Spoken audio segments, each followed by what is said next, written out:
안녕하세요. 오늘 저희가 함께 살펴볼 자료는 보름달날의 추석 이야기라는 제목의 한국 시입니다. 네, 한국의 가장 큰 명절 중 하나인 추석, 그 정경과 감성을 아주 잘 담아낸 작품이에요. 네, 안녕하세요. 청취자분들도 아시겠지만 추석은 풍성한 수확에 감사하고 또 온 가족이 함께 모여서 정을 나누는 그런 시간이잖아요. 그렇죠. 흔히 서양의 추수감사절하고 비교하기도 하고요. 네, 맞아요. 그래서 오늘 저희 목표는 단순히 추석 풍습을 쭉 나열하는 게 아니라 이 시를 통해서 그 안에 담긴 깊은 정서, 그러니까 추석이라는 경험의 어떤 핵심을 함께 느껴보는 겁니다. 네, 좋은 접근입니다. 때로는 시 한 편이 아주 긴 설명보다 더 깊게 그 문화적 경험의 본질, 감정을 전달해주기도 하거든요. 그렇죠. 이 시가 바로 추석이라는 명절이 우리에게 주는 그 특유의 느낌 있잖아요. 그 따스하고 어쩌면 좀 아련한 감성의 세계로 들어가는 일종의 창문 역할을 해줄 겁니다. 네, 좋습니다.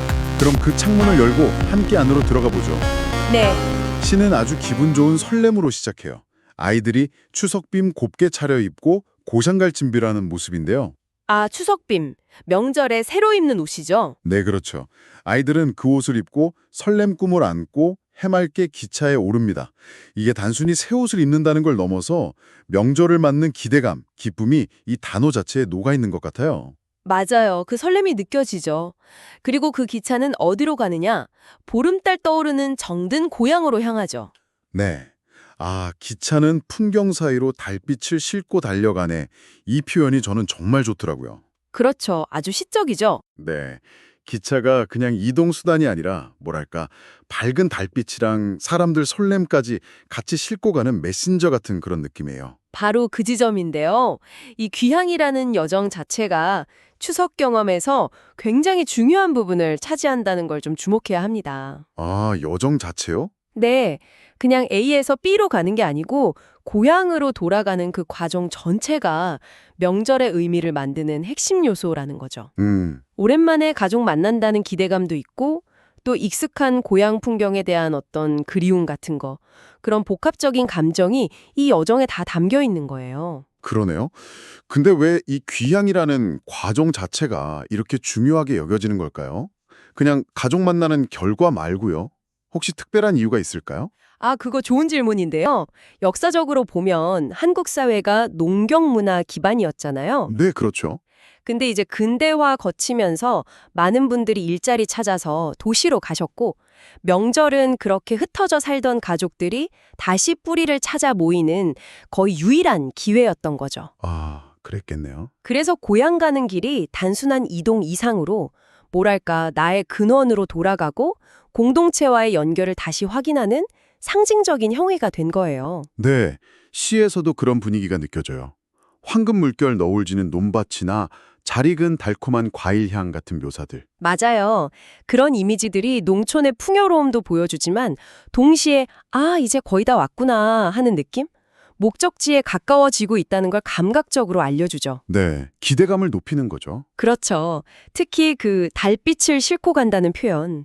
아까 말씀하신 것처럼 이게 단순한 이동을 넘어서는 어떤 정서적인 충만함, 뭐랄까 축복 같은 걸 가지고 가는 느낌을 더해주고요. 아, 정말 여정 자체가 하나의 의례처럼 느껴지네요. 그런 깊은 의미가 있었군요. 네. 자, 그럼 그 설레는 여정 끝에 드디어 도착한 고향, 그 모습은 어떨까요? 시에서는 달빛보다 환한 가족의 웃음꽃이 마중 나오네라고 하거든요. 아, 그 구절 참 좋죠. 네, 세상 어떤 밝은 빛보다 가족 웃음이 더 환하다니 정말 가슴이 좀 뭉클해지는데요. 그렇죠. 오랜 기다림 끝에 만났을 때 그 순수한 기쁨, 따뜻함이 그 한 구절에 딱 응축되어 있어요. 웃음꽃이라는 비유 자체도 그 순간의 화사함, 생동감을 잘 보여주고요. 네, 그리고 이제 한자리에 모인 가족들은 지난 날의 이야기를 서로 보듬여 나눈다고 해요.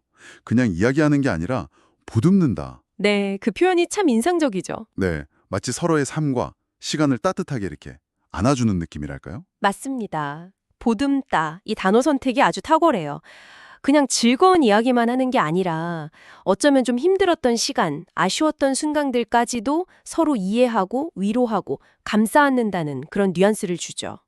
그렇죠. 명절이 단순히 즐겁게 노는 걸 넘어서 서로의 삶을 나누고 정서적으로 지지해주는 그런 중요한 기능을 한다는 걸 보여주는 것 같아요. 그렇게 이야기 나누면서 또 빼놓을 수 없는 게 있잖아요. 바로 음식. 아, 그렇죠. 추석 음식. 특히 추석하면 뭐니 해도 송편 아니겠습니까? 네, 대표적이죠. 시에도 두 손 모아 빚은 쫀득한 송편, 만들고 향기로운 음식들 즐기는 장면이 나오거든요. 아, 쫀득한 이 표현 때문에 벌써 입에 침이 고이는 것 같아요. 그렇죠. 여기서 송편은 그 맵쌀가루 반죽해서 깨나 콩, 팥 같은 소넣고 반달 모형으로 빚어서 솔잎 갈고 찐 떡이죠. 네, 추석이 정말 대표 음식. 네, 맞아요. 명절 음식, 특히 온 가족이 같이 만드는 음식은 유대감을 만드는 데 아주 중요한 역할을 해요. 송편 빚기가 딱 그 대표적인 예고요. 네네.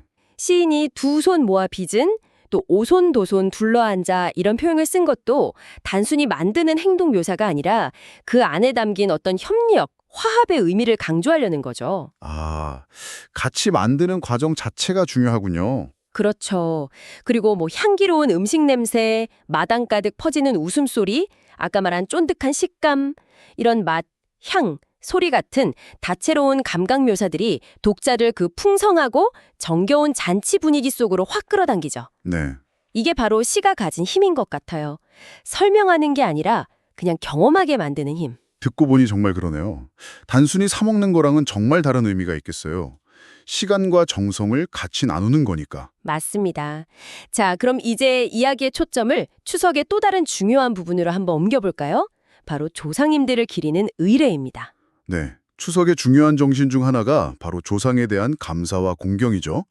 시에서도 이 부분이 꽤 비중 있게 다뤄지고 있어요. 시에서는 높고 푸른 하늘에 은실 같은 햇살이 부드럽게 비춰주면 정갈한 마음으로 조상을 기릴 준비를 한다 이렇게 묘사하는데요.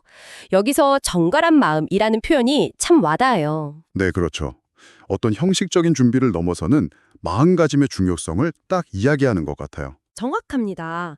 정갈하다는 게 그냥 깨끗하고 단정하다는 뜻도 있지만 뭐랄까 사사로운 욕심이나 흐트러짐이 없는 그런 상태를 의미하거든요. 아, 조상을 기리는 의례의 임하는 경건하면서도 맑은 마음 상태, 이걸 나타내는 거죠. 그냥 의무감으로 하는 게 아니라 진심에서 우러나오는 존경과 감사를 담아야 한다는 걸 좀 암시하는 것 같아요. 그렇군요. 그리고 그 정갈한 마음으로 준비하는 것이 바로 햅쌀과 햇과일, 그 해 처음 수확한 쌀과 과일이죠. 네. 이야말로 추석이 본질적으로 수확 감사 축제라는 걸 명확하게 보여주는 상징물 같아요. 그렇습니다. 이게 바로 추석 아침에 지내는 차례인 거죠. 네, 차례. 조상님들 영혼을 모시고 한 해 동안 잘 보살펴 주신 덕분에 이렇게 풍성한 수확을 거뒀습니다 하고 가장 먼저 수확물을 바치면서 감사를 표하는 의식이죠. 동시에 우리 가족의 뿌리를 확인하고 우리가 어디서 왔는지 기억하는 시간이기도 하고요. 시인은 이 차례를 아련한 기억 속 오래된 사랑을 감사로 기리는 행위라고 표현했어요. 네, 그 표현도 참 좋죠. 네, 그냥 딱딱하고 어려운 의례가 아니라 세대를 이어온 사랑을 확인하고 감사하는 마음의 표현이다, 이렇게요. 바로 그 점이 이 시 해석에서 좀 주목할 만한 부분이에요. 차례가 때로는 현대사회에서는 좀 번거롭거나 형식적인 의례로 여겨지기도 하잖아요. 네, 그렇죠. 그런 시각도 있죠. 근데 이 시는 차례의 본질적인 의미, 그러니까 조상에 대한 사랑과 감사, 그리고 이걸 통해서 세대의 마음을 이어주는 따뜻한 잔치라는 긍정적이고 감성적인 측면을 부각시킨다는 거죠. 이게 뭐 시인이 바라보는 차례의 이상적인 모습일 수도 있고 아니면 차례가 원래 가진 근원적인 의미를 다시 좀 생각해보자 이런 의도일 수도 있고요. 네. 어쩌면 이 시는 그 형식 너머에 있는 마음의 연결이야말로 우리가 기억해야 할 차례의 진짜 가치다. 이렇게 말하고 있는 건지도 모르겠습니다. 아, 형식보다는 그 안에 담긴 마음의 연결. 그게 중요하다는 말씀이시군요. 네, 저는 그렇게 읽었어요. 자, 그럼 이제 시 전체를 쭉 관통하는 분위기, 정서를 한번 정리해 볼까요?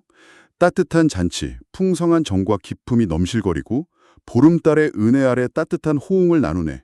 이런 구절들에서 느껴지는 건 역시 따스함, 풍요, 그리고 깊은 애정인 것 같아요. 맞습니다. 따뜻함, 온기죠. 그리고 연결, 유대감, 또 감사, 그리고 약간의 어떤 향수랄까 노스탈지어, 그리고 평화로움. 이런 것들이 시의 주된 정서적 기조라고 할 수 있겠네요. 네. 여기에 더해서 시각적으로 중심 역할을 하는 게 바로 보름달이고요. 네. 보름달 이야기 빼둘 수 없죠. 시 제목부터 보름달 아래 추석 이야기니까요. 그렇죠. 시 전체에 걸쳐서 달빛이 아주 중요한 배경이자 상징으로 등장하는데 이 보름달은 어떤 의미가 있을까요? 왜 하필 보름달일까요? 한국 문화에서 보름달, 특히 추석의 보름달은 정말 중요하죠. 우선 그 가득 찬 달의 모습 자체가 풍요, 완성을 상징해요. 아, 풍요와 완성? 네. 한 해 농사 잘 마무리하고 풍성한 결실을 맺는 추석의 의미랑 딱 맞아 떨어지죠. 그러네요. 또 온 가족이 둥근 달 보면서 소원 비는 전통도 있잖아요. 거기서 알 수 있듯이 가족의 화합, 원만함, 그리고 미래에 대한 어떤 축복을 기원하는 대상이기도 하고요. 시에서도 보름달의 은혜 아래라는 표현을 썼는데 달이 주는 긍정적이고 포용적인 기운을 암시하는 것 같아요. 와, 풍요, 완성, 화합, 축복. 보름달 하나에 정말 많은 의미가 담겨 있군요. 네, 그렇죠. 그리고 시에서는 도시 생활과의 대비도 좀 흥미롭게 그려져요.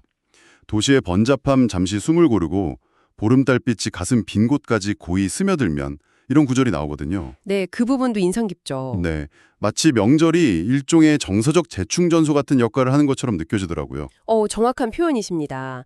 명절이 단순히 그냥 몸만 쉬는 게 아니라 일상의 어떤 경쟁, 분주함에서 벗어나서 마음의 평화를 얻고 정서적으로 회복하는 시간이라는 점을 시가 아주 섬세하게 포착하고 있는 거죠. 네, 가슴 빈 곳까지 고이 스며든다.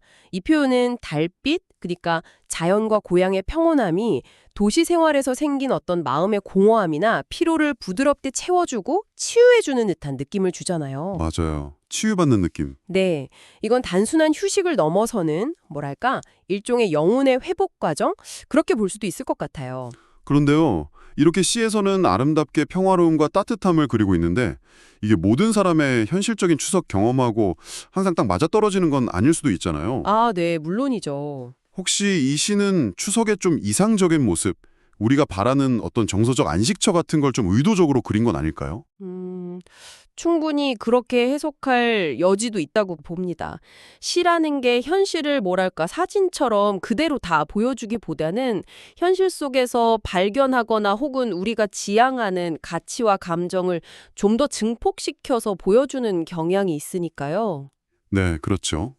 이 시가 추석의 가장 아름답고 긍정적인 측면들, 그러니까 가족 간의 사랑, 감사의 마음, 자연과의 교감, 평화로운 휴식, 이런 것들을 강조하면서 독자들에게 이런 가치가 소중하지, 추석은 이런 시간이 될 수 있지 하고 다시금 상기시켜주고 정서적인 위안을 주려는 목적이 있을 수 있죠.